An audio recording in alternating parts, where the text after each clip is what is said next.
Amigas y amigos, sean todas y todos bienvenidos a Gente de Hoy. Nuestro invitado es un político valenciano que marca la pauta cada vez que hace ruedas de prensa en la política nacional, porque sus declaraciones son contundentes. Además, él cuenta con un vocabulario muy amplio y nos tiene acostumbrados a que es uno de los políticos de mayor preparación en nuestro país, inclusive con características presidenciales. Se trata de Henry Ramos Ayud, a quien damos la más cordial bienvenida, secretario general de Acción Democrática, vicepresidente de la Internacional Socialista y diputado al Parlamento Latinoamericano. Bienvenido. Muchas gracias. Definitivamente, pues es muy importante recibir la presencia, la visita en los Altos Mirandinos de Henry Ramos, porque sabemos que Venezuela está viviendo momentos políticos de gran intensidad y precisamente recordamos que para que dos personas peleen, hablando en términos ya chiquiticos, las dos personas tienen que querer pelear. Por eso me gustaría saber si usted está dispuesto desde la oposición a dar la pelea, ya que ha dicho que en Venezuela hay una guerra declarada. Sí, bueno, muchas gracias por la invitación ante todo. Sí, efectivamente, uno en la actividad política, como en cualquier otra actividad humana, tiene que contar con dos elementos esenciales, que es la disposición que tiene uno de hacer las cosas, pero alguna relación tiene la disposición que tenga el otro de hacerla. Uno, por ejemplo, a veces se plantea un escenario ideal para la realización de cualquier actividad, pero ese escenario depende también de la participación del otro, y es lo que ha ocurrido en Venezuela. Por muy buenas intenciones que tenga la oposición, por muchos proyectos que tengamos, las organizaciones políticas que hacemos vida democrática en la MUD, tenemos por delante una contraparte que, aunque el gobierno insiste en decir que nosotros no existimos, sabe que sí existimos, pero ellos tienen una actitud reiterada durante los últimos 15 años, que no ha tenido solución de continuidad, que es ignorar la existencia nuestra, hacer sus cosas pretendiendo que las puede hacer solos, que la mitad de Venezuela no existe, etcétera, y por eso tenemos la situación que estamos viviendo en la actualidad. Ahora, según Acción Democrática y tomando en consideración lo que usted está señalando, ¿el gobierno de Maduro es legítimo? Mira, el gobierno de Maduro no tiene autonomía de vuelo. El gobierno de Maduro simplemente es la continuación de la misma cosa que se ha venido produciendo en los últimos 14 años, ¿no? Claro, con particularidades específicas que vienen impuestas por la situación económica que él hereda. No obstante, usted ha declarado que la solución del país es constitucional, democrática, pacífica y electoral. Absolutamente. Pero acaban de salir de un proceso electoral donde perdió la oposición. Pero absolutamente, mira, y quiero reiterar. Así sea que lo mandaron, pero votamos, ¿no? Constitucional, democrática, pacífica y electoral. No tenemos otra, ni estamos ensayando otra, ni creemos en otra. Y no estoy hablando por Acción Democrática, estoy hablando por la Mesa de la Unidad. ¿La Mesa de la Unidad tiene una agenda? Tiene una agenda, pero además la agenda arranca de estas premisas fundamentales, porque la agenda de la Mesa de la Unidad no pasa ni por motines callejeros, manifestaciones sí, porque nuestro derecho a manifestar es constitucional y nadie nos lo va a reglamentar. Déjame concluir. Nuestra agenda es electoral porque hemos dicho que no queremos otra vía, nosotros no andamos ensayando ni a golpes de Estado, ni a motines, ni a subversiones, nada de lo que nos acusa el gobierno. Además, si el gobierno tuviera pruebas para demostrar lo que ha dicho que estamos haciendo, ya nos hubiera metido preso. El gobierno no nos va a sacar de esta vía, porque esta es la única vía en la que creemos y por la que tenemos posibilidad de conquistar el poder, que sea difícil, que sea tortuosa, que sea complicada, que no sea el fast track al que aspira mucha gente, pero es la única segura. Las únicas victorias que ha obtenido la oposición, que las ha obtenido, aunque mucha gente lo quiere negar, han sido por la vía electoral. Ahora bien, señalaba usted que tiene una agenda común en la MUD. Eso quiere decir que todas las organizaciones políticas están contestes, por ejemplo, con el movimiento, con la marcha de mañana, que están convocadas a nivel nacional. ¿Qué esperan obtener con esto? Esperamos, en primer lugar, hacer uso de un derecho constitucional, que es el derecho a protestar por lo que está ocurriendo. El derecho a reunirnos y a reaccionar contra un gobierno que pretende ignorar a la mitad o más de Venezuela. Y tercero, por supuesto, estimular electoralmente a nuestra gente para que participe masivamente en las elecciones del próximo Ahora, ¿no 8? puede ser, digamos, un poco peligroso una convocatoria de este tipo a tan pocos días de las elecciones? Pero toda convocatoria es peligrosa. Ahora, nosotros no estamos ni abusando de las convocatorias a hacer eventos de calle como quiere alguna gente, ni lo estamos haciendo por cualquier razón, lo estamos haciendo en un momento particularmente importante porque tenemos unas elecciones dentro de poco y es necesario entonces que nosotros hagamos nuestras movilizaciones, porque nosotros tampoco, por el miedo a que haya represalias por parte del gobierno o que nos acusen de lo que siempre nos acusa el gobierno, aunque no hagamos nada, no podemos quedarnos encerrados en nuestras casas, porque la política, no podemos hacer política omisiva o política presunta, tenemos que expresarnos y que manifestarnos, incluso como una forma de estimularnos. Ahora, llega un momento de expresarse el 8 de diciembre, esa es una manera contundente. Ese es un momento de materializar la expresión, pero un momento de estimular y de invitar a la gente a participar y de contagiarla con el entusiasmo que tenemos muchos de nosotros en la posibilidad de obtener un rotundo triunfo el próximo 8, pasa por hacer eventos como este. Ahora, ese evento de alguna manera no hace que sean medibles, digamos, todos los factores de oposición. Pero mira, realmente, por supuesto que a veces la gente dice la manifestación del gobierno fue más grande que de la oposición. ¿Sirvió o no sirvió? ¿Hubo gente o no hubo? Bueno, no importa, ese es el riesgo. Mira, nadie gana ni pierde elecciones por el tamaño de manifestaciones de calle. La historia venezolana da cuenta de numerosísimas manifestaciones que fueron enormes y quienes las promovieron perdieron las elecciones. Pero hay un elemento muy particular en ese tipo de eventos que si tú no los haces, la gente dice, bueno, estamos muertos, no existimos. O sea, tú lo haces casi como un elemento de estímulo, como un elemento presencial, sin que eso signifique que por hacer una buena manifestación tú ganes, o si haces una mala manifestación tú pierdas. Pero es un elemento, repito, visual, de contagio psicológico, de estímulo anímico, y por eso hay que hacer ese tipo de eventos. Usted ha señalado que el 8 de diciembre no es una elección normal, que es algo muy contundente para el pueblo venezolano. ¿Qué está en juego el 8 de diciembre?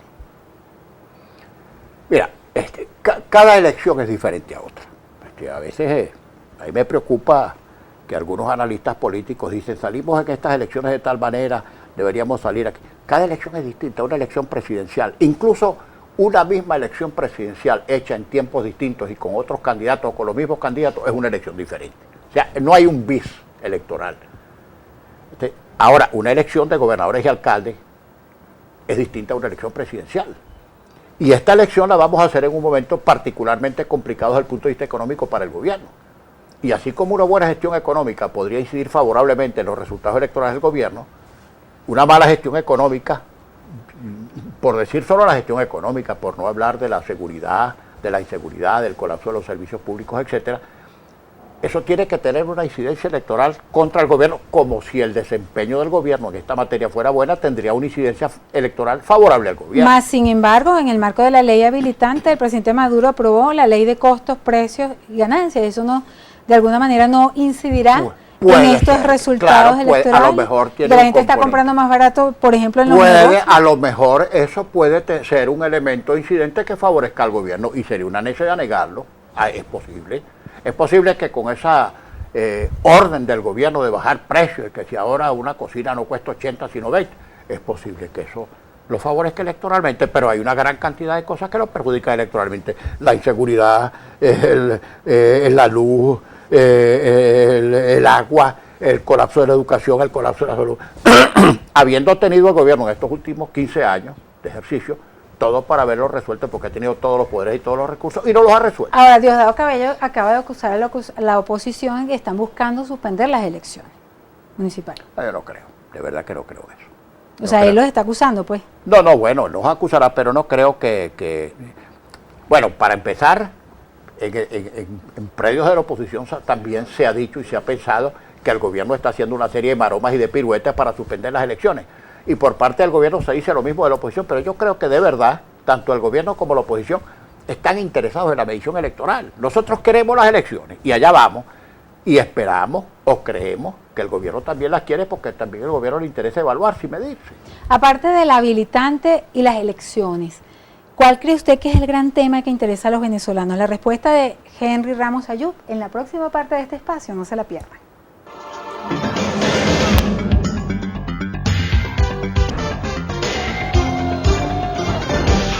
Continuamos con el secretario general nacional de Acción Democrática, Henry Ramos Ayub, valenciano, de pura cepa, ¿verdad? Así es. Ajá. Bueno, quedamos pendientes para que nos responda acerca del tema nacional que importa, aparte de las elecciones y la habilitante. Bueno, yo creo que importa muchísimo el tema de la seguridad o de la inseguridad. La angustia de la gente, sobre todo por su vida, más que por sus propiedades. Importa muchísimo el tema del abastecimiento, el tema de la escasez de productos esenciales para la vida diaria, y que aunque el gobierno acuse a quien le dé la gana, la cotidianidad, esa vivencia de las amas de casa, de la gente de a pie, del ciudadano común, corriendo de mercado en mercado porque apareció por aquí la harina precocida, en otro sitio llegó la leche en polvo, esa gente incluso agrediéndose físicamente por la última lata de leche o por el último rollo de papel higiénico. Esa es una tragedia que el gobierno no la puede negar, y por mucho que la niegue existe. Pero el gobierno ha culpado pues a los grandes capitalistas. Mira, eso no, pero el gobierno puede echarle la culpa a quien quiera. La gente sabe quién es el culpable. La gente sabe quién es el responsable. Por ejemplo, le van a echar la culpa de la cebolla, del aumento del precio de la cebolla, de la escasez de cebolla, a la oligarquía. ¿Quiénes siembran cebolla? La cebolla la siembran campesinos, gente de a pie, gente del pueblo llano, los mismos que siembran el tomate, los mismos que siembran las hortalizas, los mismos que siembran los granos. Entonces, el costo de la vida tiene que ver con las dificultades que tiene la gente para producir, con el poco acceso a los créditos, con el encarecimiento del precio del transporte y una serie de etcétera, que son culpa de un gobierno que se gastó 998.000 millones de dólares en 15 años, se dice fácil, y está raspando la olla. No obstante a esos problemas y a eso que vive todo el pueblo venezolano, hacer colas, pasarse Twitter y PIN para saber dónde está la harina pan y el aceite, la gente sigue votando y el chavismo sigue ganando. Bueno, porque así ocurre, porque hay un porcentaje de la población que a lo mejor se siente satisfecho con las políticas sociales del gobierno. Pero mira, lo más grave para ¿Eso mí, quiere decir que es un reconocimiento de Ramos Ayuda a las políticas sociales? No es un reconocimiento de Ramos Ayuda. Te estoy diciendo que hay un grupo de personas que se siente satisfechas con esas políticas y que cree que la propuesta que está haciendo el gobierno es buena para ella, porque si no, no votarán por el gobierno. Eso es evidente. No es que yo lo reconozca o no, es que la gente lo reconozca o no. Ahora, en la vida diaria no se puede seguir manejando un país dividido en dos toletes, en dos partes, que es uno de los grandes daños que este gobierno le ha hecho a Venezuela, habernos dividido en dos bandos prácticamente irreconciliables, uno ligeramente superior que el otro. La oposición dice que es mayoría, el gobierno dice lo mismo, pero en fin, dos mitades del mismo tamaño, y Venezuela no se puede seguir manejando o desenvolviéndose en una oposición que desconozca que el gobierno está allí, que existe, y que por otro lado un gobierno que desconozca que tiene que ser el gobierno para la totalidad de Venezuela y no para la parte que votó por él. La palabra diálogo es una palabra muy utilizada en estos tiempos, no obstante no practicada. ¿Considera usted que dentro de la oposición hay interesados o intereses que están en contra del diálogo, por ejemplo, con el gobierno? No solamente es que lo creo, es que lo he dicho y lo he escrito. Y no solamente en la oposición y en el gobierno. Hay algunos fundamentalistas de parte y parte que parece que creen que se están beneficiando con la incomunicación. Pero bueno, lamentablemente para esos sectores fundamentalistas que tienen que entender que hasta en las guerras, los factores que pelean en una guerra se ponen de acuerdo para suspender el fuego en determinado momento para que cada cual recoja sus muertos y sus heridos. Ahora, si le dan la oportunidad a Ramos Ayub de hablar, por ejemplo, con Nicolás Maduro. No, unilateralmente no, porque yo no voy a permitirle al gobierno a que me señale para dividir la oposición como interlocutor a mí. El interlocutor es toda la oposición, es la mesa de la unidad. Pero ¿cómo se hace para hablar si no nos sentamos a hablar por lo menos uno a uno? Pues seguiremos. O grupo a grupo, considero usted que lo diálogo. Uno a uno no se puede porque nosotros no somos tan bobos como para permitir que el gobierno diga, tú eres la oposición y no tú, para dividirnos. Eso está de anteojito. Hay factores que históricamente han favorecido el diálogo, por ejemplo, como la iglesia. Pero fíjate que hace poco fue vapuleada por el mismo presidente Maduro y están callados. Pero bueno, mira, el gobierno ha vapuleado a todo el mundo, ha vapuleado a las iglesias, al cuerpo diplomático, a los países, en fin, a todo el mundo. Sin embargo, la iglesia y otros factores, el gobierno ha hablado con la iglesia muchas veces. Varias veces ha hablado con la iglesia porque se han reunido en la conferencia episcopal. En su momento fue Maduro, ha ido Jagua, etcétera, etcétera. Rodríguez Torres. Han hablado con los empresarios. Recientemente se reunieron con la gente de Fede Cámara y de Consejo de Comercio. Han hablado con los representantes de los medios de comunicación. Con el único sector con el que no se ha reunido el gobierno ni se quiere reunir es con la Mesa de la Unidad Democrática, que le guste o no le guste al gobierno, es la representación orgánica de la oposición venezolana. Usted es parlamentario, digamos, histórico, pues ha tenido la oportunidad de participar en el Congreso. No, y en la primera Asamblea Nacional. ¿Extraña aquel Congreso, aquellos debates, aquellos actores? No, la comparación, hasta la comparación ofende. Aquello era un parlamento. Esto es una cosa verdaderamente abominable, bochornosa y triste. Esto no ¿Abominable por todos los actores o no, usted saca los de la oposición? Mira, ni siquiera me quiero referir a los actores, como eso se desenvuelve, eso no es un parlamento. Ahora, hay también la expectativa de muchas personas y políticos que a nivel internacional, pues alguien tiene que hacer algo para que la situación de Venezuela cambie. Y hay escenarios pues que tienen obviamente en su seno a otros países, como por ejemplo la UNASUR, de lo cual Capriles Radosky ha dicho que es un club de amigos. ¿Qué opina Henry Ramos? Bueno, yo creo que ese es un club de becarios, de vivos que viven del presupuesto venezolano. Yo voy a ser un poquito más drástico de lo que fue Enrique, que me pareció pues casi que generoso en su expresión. Y el CARICOM, y el ALBA. Pero en fin, nadie va a resolver los problemas de Venezuela en ningún sentido si no los resolvemos los venezolanos. Por supuesto que nosotros somos totalmente adversarios del aislacionismo. Nosotros, cuando se retiró Chávez de la Comunidad Andina de Naciones, protestamos porque nosotros somos país andino, nosotros somos país caribeño, nosotros somos país suramericano. Nosotros tenemos que participar en todos esos organismos porque no podemos aislarnos, pero también tenemos que formar parte de la Organización de Estados Americanos y tenemos que formar parte de las Naciones Unidas. No nos podemos aislar. Ahora, ¿qué hizo el gobierno de Chávez? Por ejemplo, privilegiar relaciones con países con los que no tenemos la menor identidad. Por ejemplo, ¿qué relación? Ni histórica, ni lingüística, ni sociológica. Puente de Venezuela con Irán. Irán, un país nada más y nada menos que dirigido por una teocracia medieval. Bueno, nuestra comunidad de intereses está en el mundo occidental, nos guste o no nos guste, y en ese mundo occidental forma parte los países como... Pero ahí están los países de UNASUR, por ejemplo. Pero ¿por qué privilegiar relaciones, por ejemplo, con China, Rusia, Bielorrusia e Irán, y algunos países árabes fundamentalistas, como por ejemplo Siria, en vez de privilegiar las relaciones con los países del mundo occidental, que son los que han sido históricamente están esperando afines? Tecnología y pues que construyan los edificios que han hecho, fábricas de bloques. Pero esas no son las tecnologías más avanzadas. Las tecnologías más avanzadas son las tecnologías occidentales, porque las tecnologías de los países de Oriente son tecnologías copiadas de Occidente y por eso nunca están tan al día como las nuestras. ¿Cómo observa, para contextualizar un poquito nuestra conversación en los Altos Mirandinos, cómo observa a los candidatos de la MUD para que nuestro público de los Altos Mirandinos sepa la opinión de Henry Ramos? Los candidatos de la MUD en los Altos Mirandinos son los mejores candidatos para estas elecciones. No me preguntes que si dónde vamos a ganar, que si dónde vamos a perder, porque imagínate tú, nosotros aspiramos a ganar en todas partes y obtener mayoría en todos los consejos municipales y para eso estamos trabajando. Lo que sí puedo decir enfáticamente es que quien vote por los candidatos del gobierno está contribuyendo a liquidar la descentralización, que es una de las grandes conquistas de Venezuela en su historia republicana.